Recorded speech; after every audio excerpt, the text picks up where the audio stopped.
Gentlemen, this month's Masterclass for Men is once again coming a week early. After all, we don't want to have a Masterclass on Christmas, do we? Well, we're going to have it on the 18th of this month. That's a Wednesday, of course, at 8 p.m. Eastern Standard Time, which is GMT -5. So what's the topic? Well, 2025, of course. How to master your reality in 2025. Listen, gentlemen, we all know New Year's resolutions pretty much suck. They're meaningless. We don't ever really get them accomplished. And why not? Well, because motivation isn't tied to the calendar, is it? But you know what? There's something about this coming year that's different. We've been through a lot in the past 4 or 5 years with COVID and people being kind of surly with each other and this whole political cycle just ransacking people's emotions and their social interactions with each other. Well, things are looking up, aren't they? The vibe is decidedly different out there, and there's a lot of optimism for this coming year. I want you to be able to maximize your success in the workplace, in your social circle, and especially with women by taking every advantage of what's coming, what's right for the taking for you this coming year in 2025. Join us for this month's Masterclass for Men, Master Your Reality in 2025, this coming Wednesday if you're listening to this podcast within a few days of its release. Be sure to grab your ticket at mountaintoppodcast.com/masterclass before they're all gone.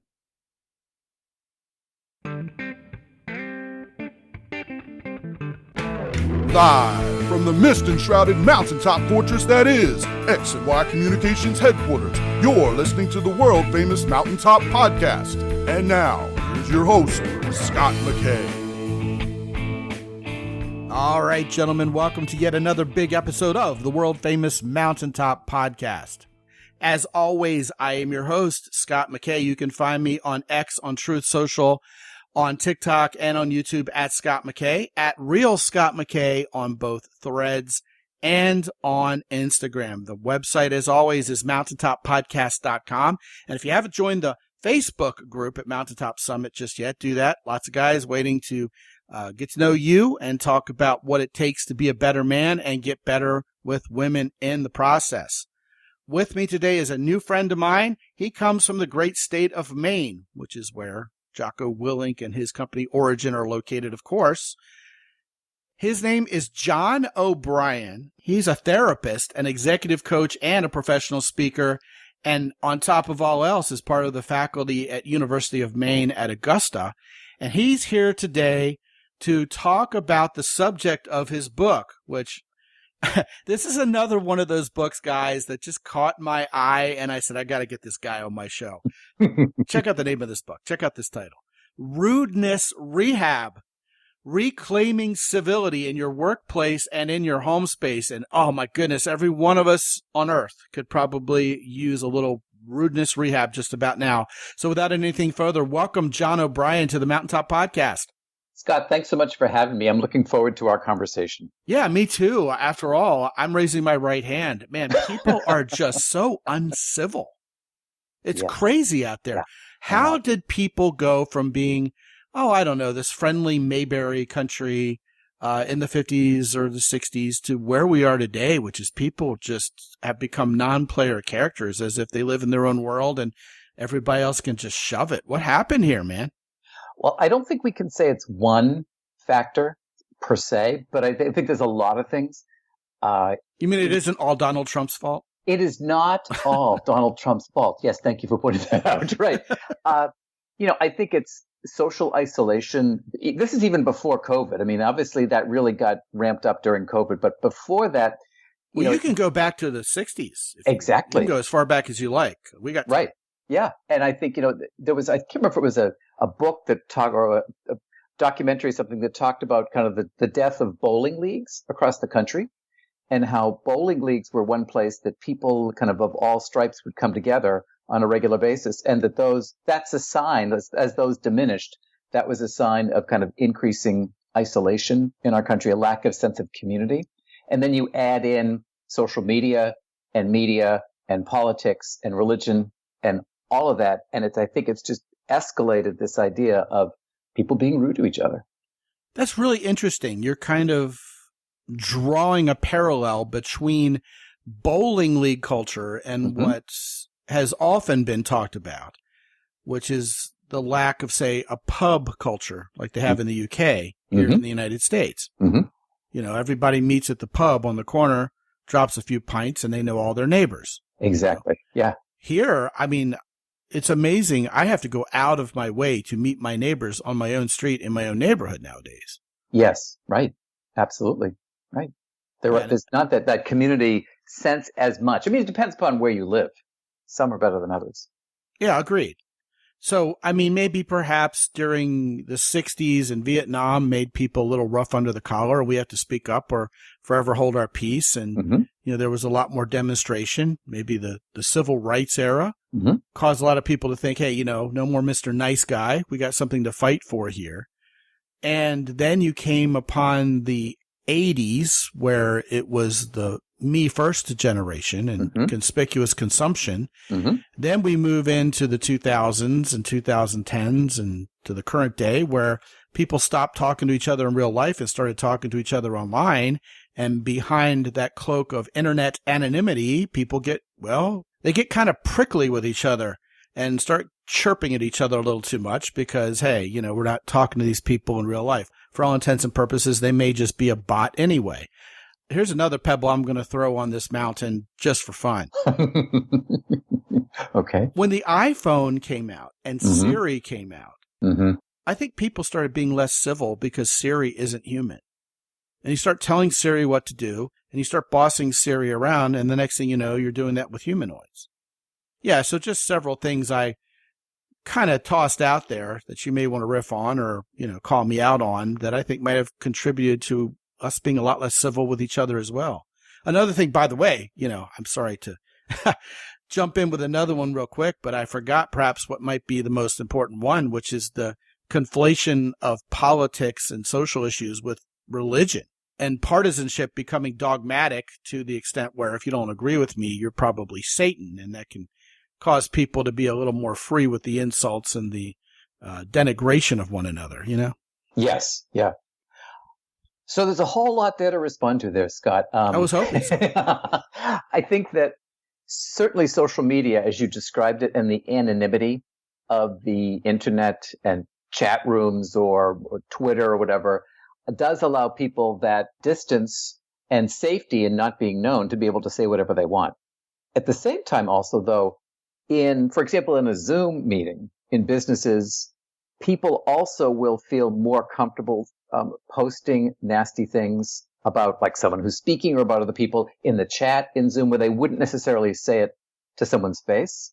So there's something about technology, whether anonymous or not, that gives us this sense of greater distance and that we feel freer to be nasty. Yeah, I would agree with you. Absolutely. And that can either work to our disadvantage or to our advantage socially. I mean, look at the rise of online dating. A whole multitude of men who wouldn't have had the balls to go walk up to a woman at the grocery store and ask her out suddenly are empowered because all they have to do is drop this anonymous message to a series of alleged chicks and see who writes back. Correct. Yes. Yeah. Yep. You know, obviously there had to be something good about all of this or else it wouldn't have become so popular. Even precisely. Yes. More like junk food or comfort food than real nourishment. It still became popular for a reason. Yeah. Yes, absolutely. And as you said, it has many advantages, but also that distance is part of what is feeding the thing that we're talking about. Yeah. So in your book, Rudeness Rehab, just rattle off some of the main points that you want to drive home with the readers. Well, I think that as much as our culture is heading in the direction of rudeness, and it would be nice if people would want to change just for the sake of being nice. But my point is that's maybe not enough of a motivation. But if people understand that these acts, whether it's things that they do, things that are done to them, or things even that people witness, that their impact of incivility over time can actually create undue stress in people, which ultimately can lead to health consequences, both for the short term or also leading to like anger and hostility, which can have longer term consequences and even, this may sound dramatic, but even like, early death because people are living in anger. So that's Wow. one thing I would say is important to understand. It's like, and even though incivility and being rude or posting nasty things can be kind of fun, to see that there's a dark side to it. The other thing, it's easy to see the rudeness that other people are exhibiting, and it's much easier to want them to change. And the reality is the only one that we can change is ourselves. And so people need to be responsible for figuring out what are they doing, either in how they're responding to rudeness from other people, or in maybe how they're being rude unwittingly. Yeah, there's some truth to the old adage that we train people how to treat us. Mm-hmm. Absolutely. Yes. Right. Yeah. And if you're dealing with a bunch of people who are apparently rude to you all day long, you might want to look in the mirror. Correct. Right. Right. But that isn't easy sometimes for people to do. And, but the reality is all of us can be rude and all of us are rude. Like, newsflash, that happens. But it's the question about, can you be aware of it and then try to be more mindful of changing it? Yeah. And you see people on TikTok and Instagram being hypocrites about this all the time. Mm-hmm. Yes. Because you didn't vote for my nonviolent candidate who wants peace in the Middle East. You better hide because I'm going to get a Glock and shoot you if I see you on the streets because you're the worst. Right. Yes. Yeah, you see a lot of that. This particular election cycle has just concluded at the time that we're recording this. Yes. Mm-hmm. And I don't think we will have moved on completely from it because the time that this podcast is being released is in that interim lame duck period between presidents. I personally was fascinated by the contrast between how ugly and just absolutely gratuitously so this campaign got, especially in the waning days of it, versus how conciliatory everybody at the top, everybody in charge, the candidates themselves, people in government, to some degree, even the news media became after it was all over and the dust cleared. And meanwhile, you get on TikTok and Twitter, and there's still people who, for lack of a better way to put it, have been indoctrinated into this spooled up hate and fear, and they won't come down from it, even though the example has clearly been set by the people at the top. Hey, this was kind of all just politics. It was all kayfabe. It was pro wrestling.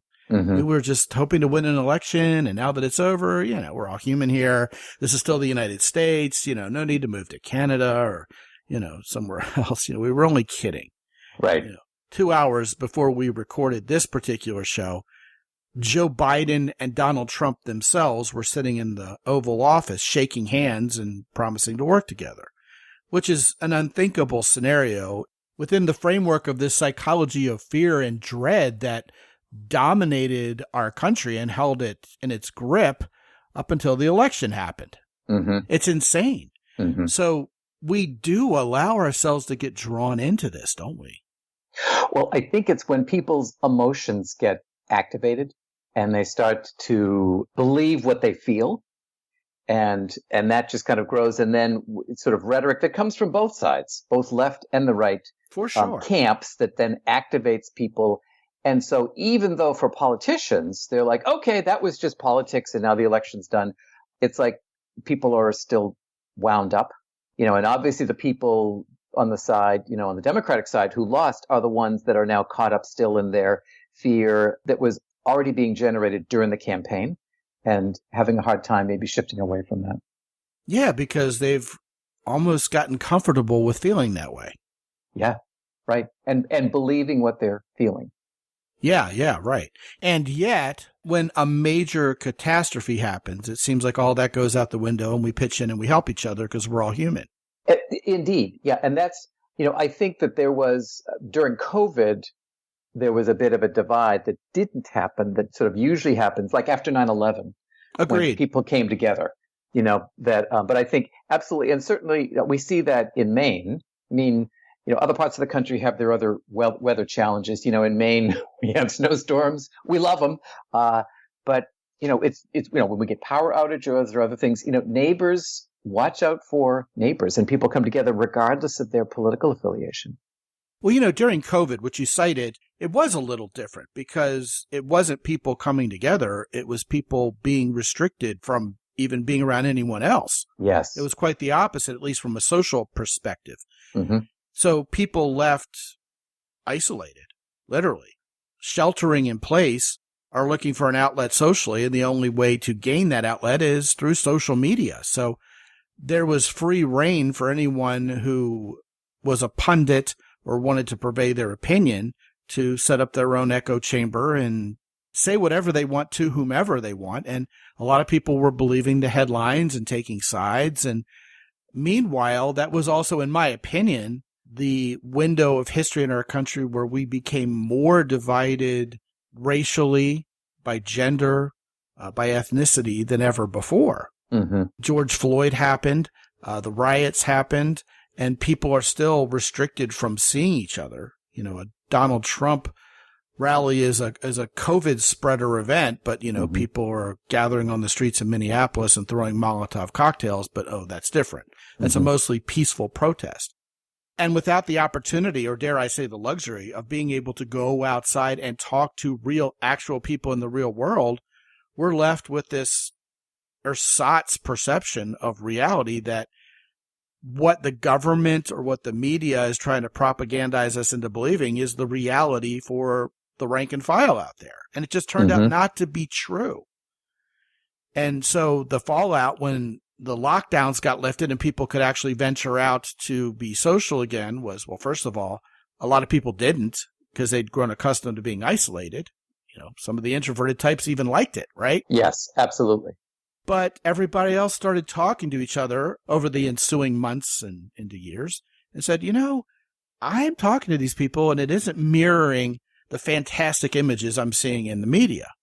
People really just want to get along and people want to live their lives. And it's not like we all hate each other out there after all. So it was all kind of a lie and we bought into it. And the net of it is a lot of people were being a lot less civil to each other, especially online. And that bleeds over into real life once you traipse out there again and people realize, well, wait a minute, you know, I've got egg on my face here because not everybody else is as angry and bitter and scared as I am.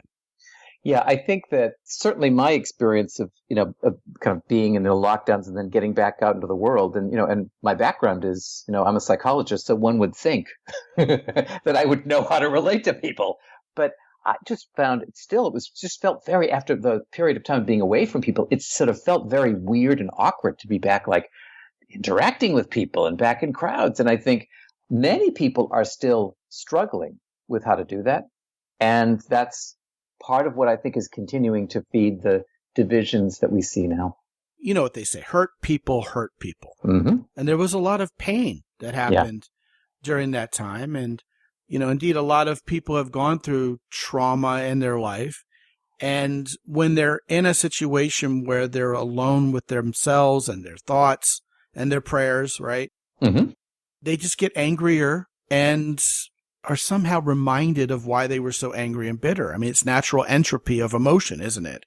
Mm-hmm. So when we get out, we're thinking, okay, the media has taught me all these people are against me, so I'm going to treat them like the enemy. And meanwhile, it's like, I didn't do nothing to nobody. Why are you, hauling off like that on me? Right. And there was a lot of lack of self-awareness. There was a lot of lack of basic self-awareness. Like, I remember there were people who in the grocery store would just start walking backwards and had to kind of like get out of their way. And drivers on the street being weirder and crazier and more erratic than they used to be 4 years ago after COVID. And self-awareness we hit the nadir of self-awareness. I mean, we hit the absolute rock bottom in terms of, the percentage of people who were self-aware in this culture.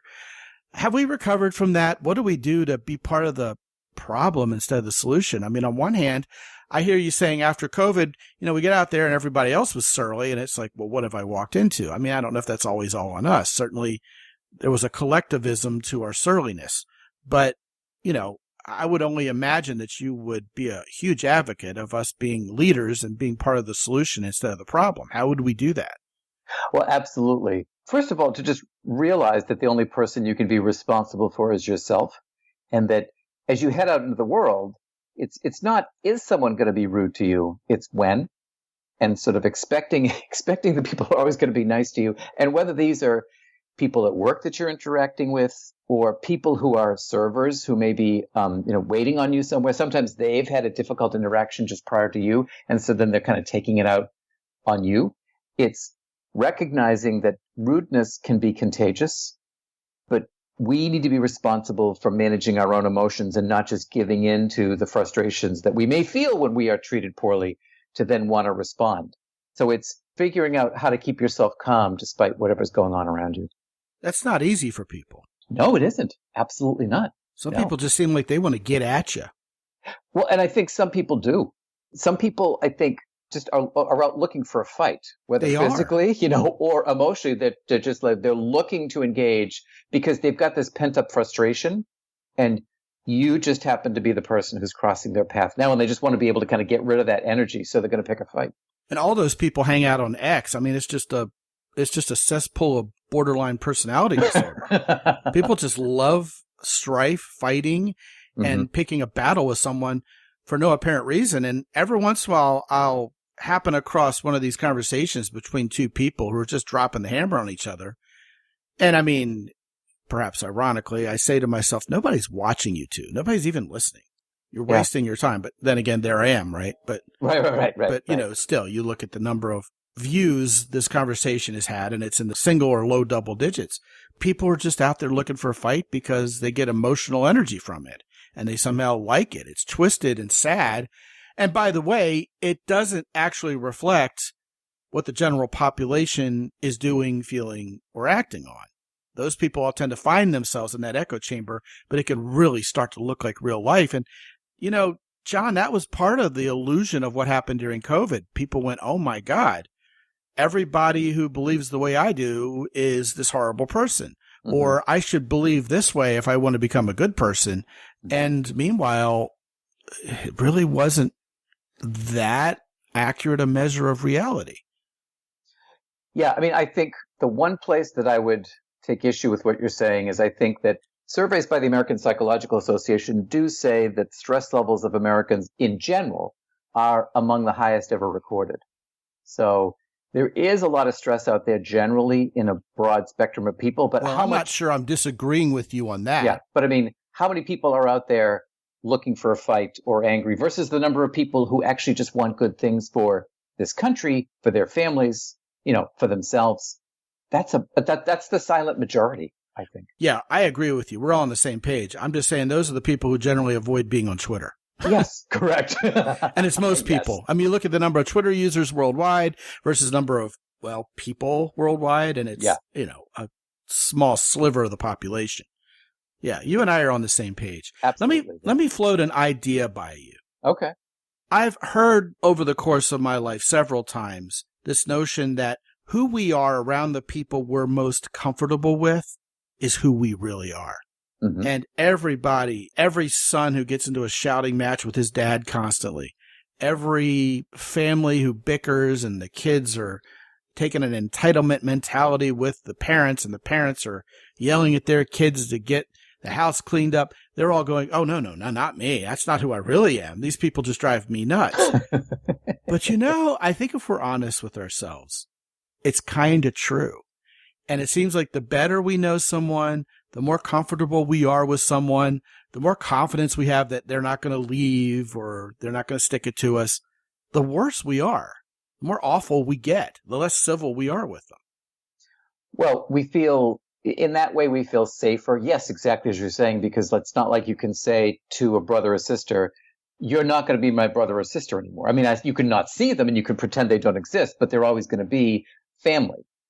So when you have people like that in your life, that you are, your lives are intertwined, that like you're kind of stuck with each other. So people feel that they can behave however they want. It's like when parents say, their kids go to another parent's house. And when they come back, the other parents say, oh, your kids were angels.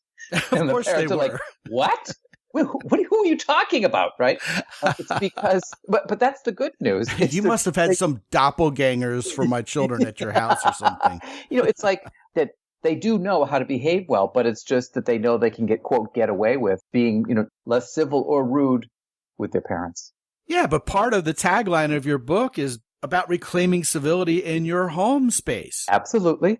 Right. Yeah, so that's probably, dare I say, and perhaps ironically so, the biggest hurdle. It's not strangers and my boss and the next woman I'm out on a date with. It's the people I've known for 30 years who are keeping me from being civil. Exactly. Because again, people that we hang around with the most, Well, they also know how to push our buttons, and whether they're consciously trying to do it or not, they do. So yes, those are the relationships. The closer the relationship is, often the more challenging it is to deal with. Yeah, that's fascinating. Yeah. That's fascinating. But not impossible, Scott. I'm not saying it's impossible. It just means it's more challenging, and it takes more energy and it takes more practice. What advice would you give to a guy if he's going out and meeting women and he's finding them to be rude and less than civil with him? Well, a couple things. First of all, to figure out, there's some, as you were saying before, like, is there something, if you have all these rude people around you, you got to say, wait a minute, is there something I'm doing that's contributing to this dynamic or giving me this kind of response from women about being so rude? So that'd be the first thing that I would suggest that you think about. And I think the other thing is, if that's happening on a date, to figure out how long do you want to hang in there? Or do you, in fact, just want to try to call the person out? Like, what's going on here? Did I say something? Especially if it's like a first date or a first couple dates. You have less to lose than a long-term relationship, and to figure out just like, why is this person acting this way? I would add to this conversation, along with the very solid, good points you just made, that in this day and age, a lot of women have been socialized to fear any one male who approaches them. And I would not exactly argue with someone who came forth with the idea that pretends they'd be a lousy girlfriend anyway. Okay, fine. But this very famous internet meme nowadays about, would women rather meet a bear or a man in the woods? Everybody knows how ridiculous that is. Yes. Although having met a bear in the woods and nothing happened, I don't know if I'm the one who should talk. But then again, I've never been gorilla raped by some dude I passed on the trail either. So much for that analogy.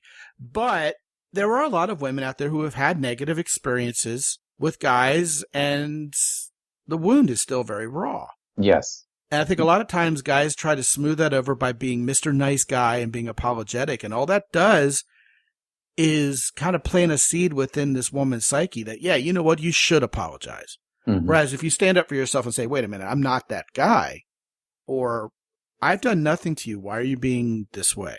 And hey, I'll allow for the simple fact that even that approach would sound a lot like being a simp to a lot of guys. Like, you're being mean to me and I'm going to try to be conciliatory. Well, screw that bitch. I'm going to move on, But I think sometimes, especially given the nature of the masculine feminine dance, when a guy is willing to stand up and openly disarm that aggression towards him, sometimes we can shock ourselves with how women kind of like wake themselves up on the spot and go, yeah, you know what? You're right. You're not that guy. And the next thing you know, you have a very friendly woman in front of you.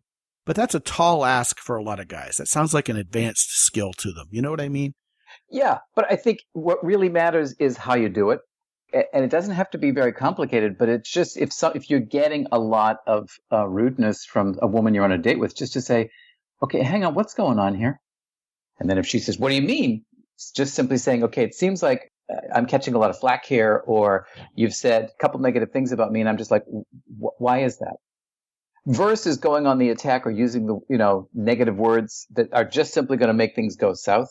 Let me also say there also are times when it's just best to, if it's bad enough, to just end the date, right? And not get into any further discussion. Some relationships aren't meant to be. I agree with you. And that said, on the hopeful side of the equation here, my life was changed in large part due to a wonderful mentor of mine named Dr. Mark Golston, who has been on this show several times. Unfortunately, he passed about a year ago, which I'm still in mourning over. But just a great guy who really had wonderful insight into humans and why we are in conflict with each other, and a guy who walked his talk wonderfully. And what I learned from him is as soon as you realize how afraid people are, you have compassion for people, even if they're treating you miserably. Yep. And that may sound Pollyanna-ish, but I think Dr. Mark Golston would have left it simply to, give it a chance. Give peace a chance, right? Yeah. And if there's still, this psychopathic maniac, well then, they've forfeited the right to be part of the adult conversation, as I'd like to say, right? Yes. Just move on. brush the dust off your feet. Mm-hmm. But a lot of women are very afraid of men. A lot of women are very fearful in general. A lot of men put up a good front, but deep down we're pussies. Okay? And anytime you deal with someone who's just trying to be a bully or a woman who's trying to knock you off your game, what Mark Goldstein would do would be to acknowledge what he's seeing and call out the emotion and just sit it on the table for them to respond to. Wow, you seem very angry with me. Yeah. Mm-hmm. Wow, this is really frustrating to you, isn't it? And just let them vent.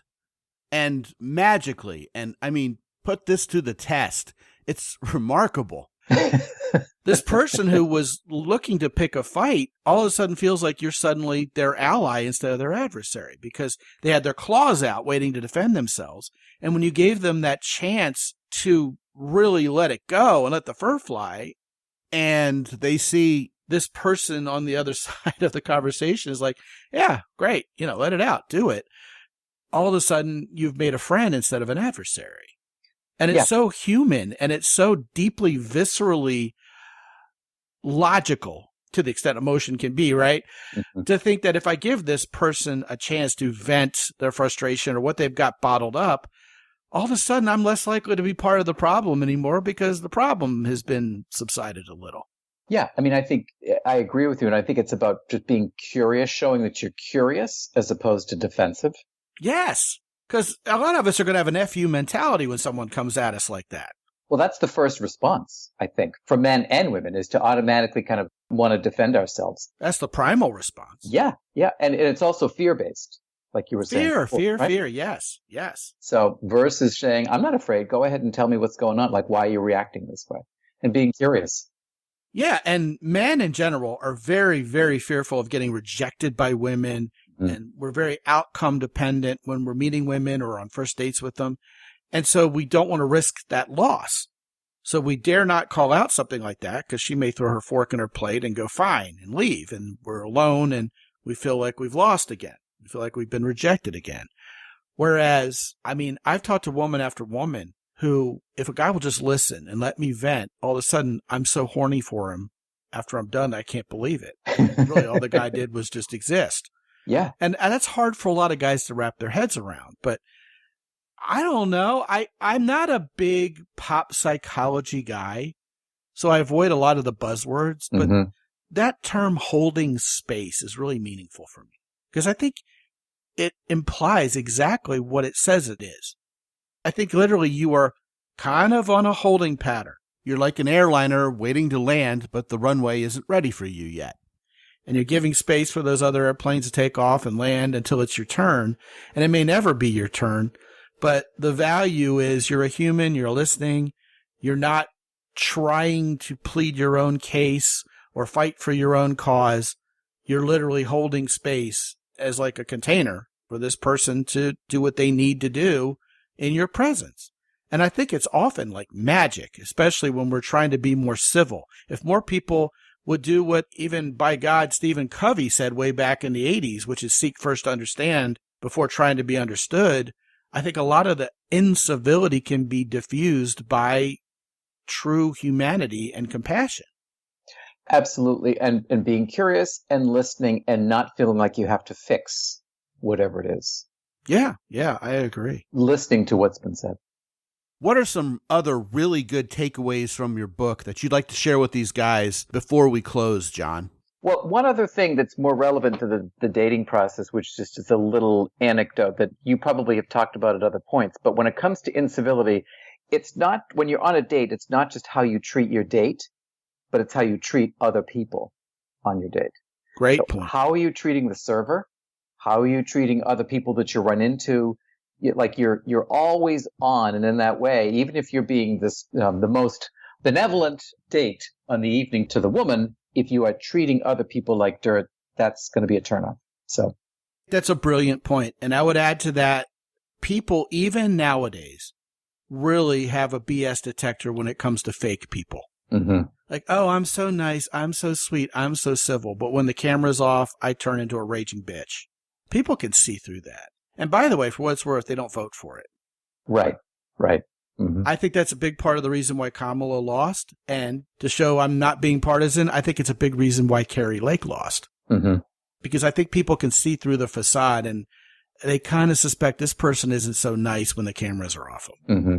Mm-hmm. And that consistency you're talking about.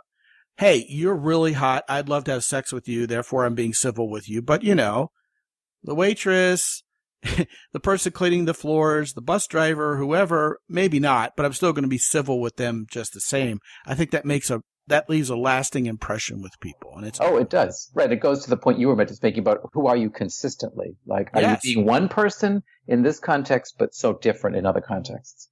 I love it. His name is John O'Brien. He's a therapist, executive coach, professional speaker, and he's on the faculty at University of Maine, Augusta. His book is called Rudeness Rehab, Reclaiming Civility in Your Workplace and in Your Home Space. And when you go to my Amazon influencer storefront at mountaintoppodcast.com/Amazon, and you're listening to this show within a week or so of it being released, you're going to find John O'Brien's book right there at the top. And I recommend you grab a copy. Also, when you go to mountaintoppodcast.com/rude, I mean, why not, right? Yes. You'll be redirected to rudenessrehab.com, which is John O'Brien's site. What are the guys going to find there, John?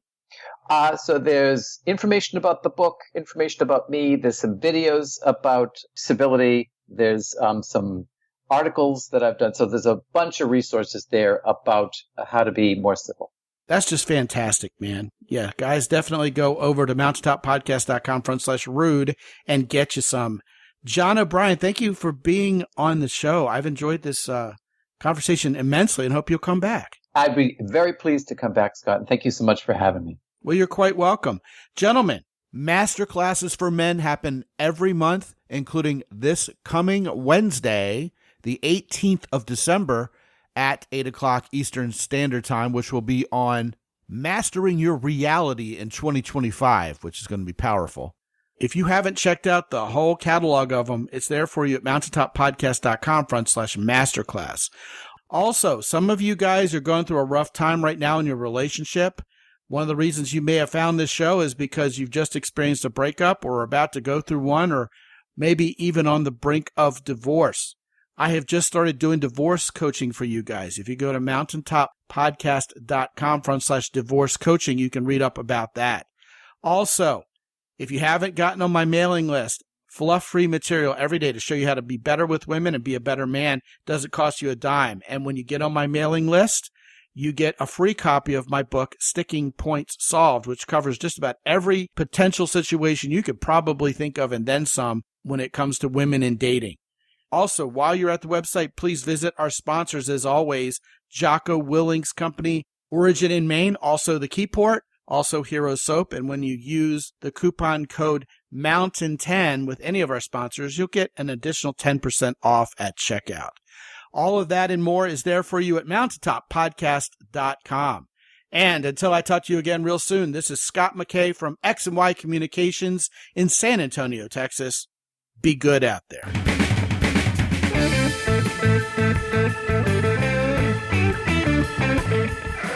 The Mountaintop Podcast is produced by X&Y Communications. All rights reserved worldwide. Be sure to visit www.mountaintoppodcast.com for show notes.